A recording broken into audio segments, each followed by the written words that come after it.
नाशिक महायुतीला उमेदवार भेटेना। इकडे ठाकरेंनी न मागताच आमदारकीला पडलेल्या उमेदवाराला लोकसभेचं तिकीट दिलं। तिकडे हेमंत गोडसे तिकिटासाठी वर्षावर हेलपाटे मारतात। इकडे राजाभाऊ वाजे यांनी तोवर निम्म नाशिक कव्हर केलं।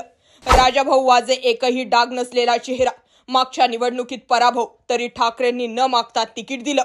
राजाभाऊ वाजे ताकद किती, भुजबळांची माघार, गोडसे विषय संपल्यात जमा, नाशकात एक हाती ठाकरेंचा एक्का। नेमकं घडलंय का?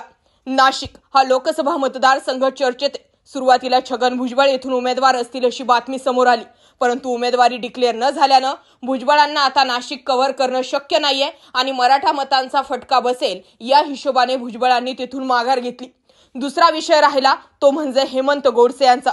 श्रीकांत शिंदे यांनी नाशकामध्ये येऊन छाती ठोकून सांगितलं होतं की हेमंत गोडसेंना उमेदवारी डिक्लेअर झाली म्हणून, परंतु पुढे जाऊन श्रीकांत शिंदेंना तो अधिकार दिला कोणी असा प्रश्न भाजपाच्या नेत्यांनी विचारला आणि तेव्हापासून आतापर्यंत जवळपास 11 हेलपाटे हेमंत गोडसे यांनी एकनाथ शिंदे यांच्याकडे घातलेत, तरी सुद्धा उमेदवारी डिक्लेअर होईना।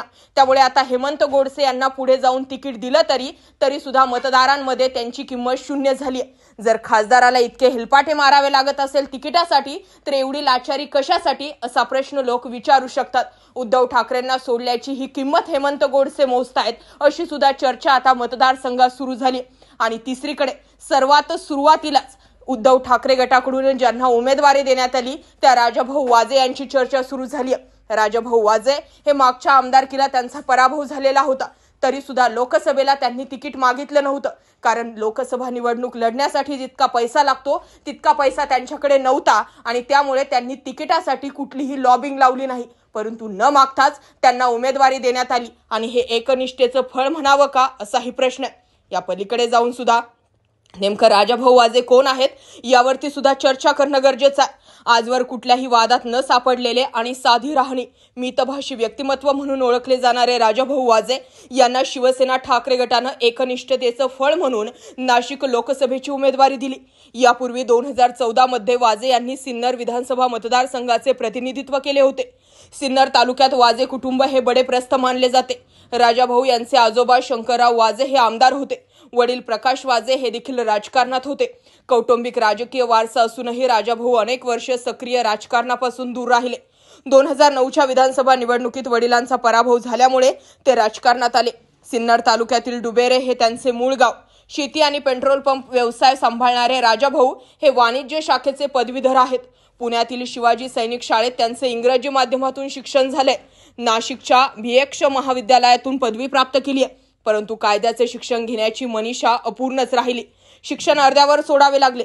सिन्नरमध्ये जनसेवा मंडळाच्या माध्यमातून सामाजिक क्षेत्रात ते कार्यरत झाले।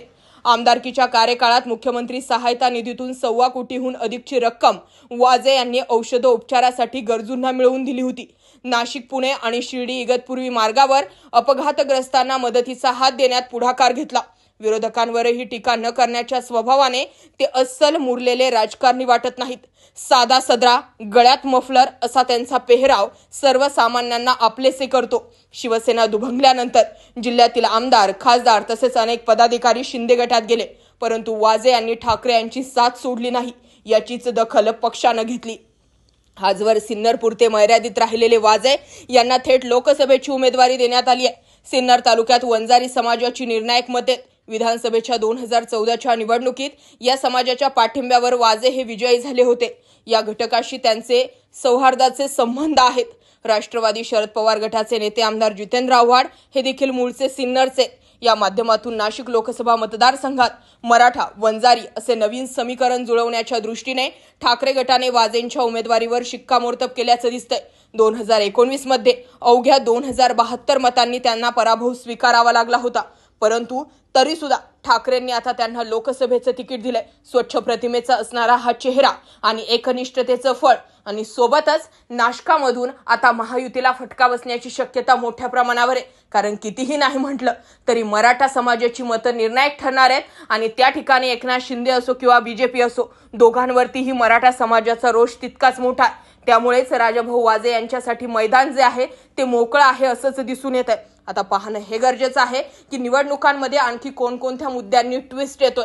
परंतु एक तर डिक्लेअर आहे की आता हेमंत गोडसे यांना उमेदवारी मिळाली तरी सुद्धा त्यांचा विषय संपल्यात जमाय. कारण एवढी लाचारी कशासाठी असा प्रश्न सुद्धा आता मतदार निर्माण करू शकतात. याबाबत तुमचं काय मत आहे? नेमकं नाशकामध्ये हवा कुणाची आहे? कमेंटमध्ये जरूर व्यक्त व्हा. जय महाराष्ट्र पब्लिक.